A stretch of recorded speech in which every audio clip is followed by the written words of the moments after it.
Alright, here's my automatic chicken coop door that I built myself. I salvaged a lot of the hardware from e-waste, the box, all the wire, the termination blocks. Purchased the 2 relays and the timer from Amazon, as well as these little limit switches, and this motor and this little hub right here. And the spool is actually an old fishing line spool that I glued and screwed to the little hub.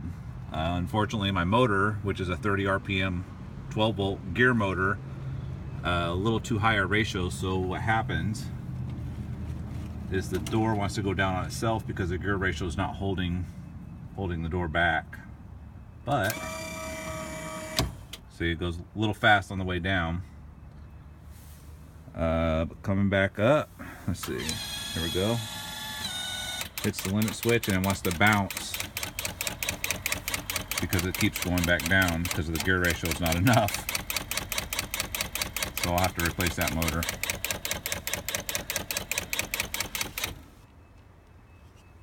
Once you get it stopped, and sometimes it stops on its own.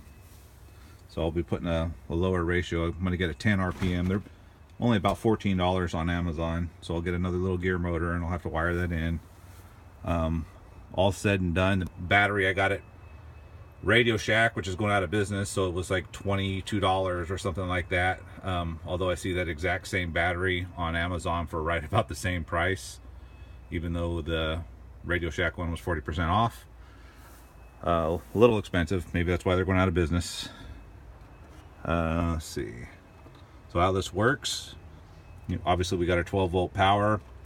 We have our timer, which has a normally open or normally closed and a normally open contact. When the timer picks up, the normally open contact closes, energizing my raise coil, which in turn raises our door, and it comes up till it hits this limit switch, which opens the circuit and stops the motor.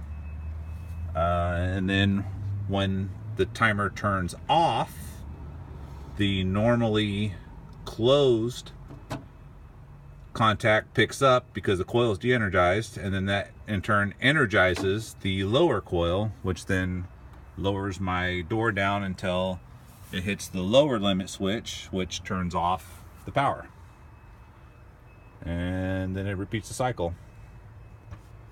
And that is it. Got my battery tender to charge the battery. Eventually I will put in a solar panel and it'll be completely independent of the AC source. That's it. Thank you.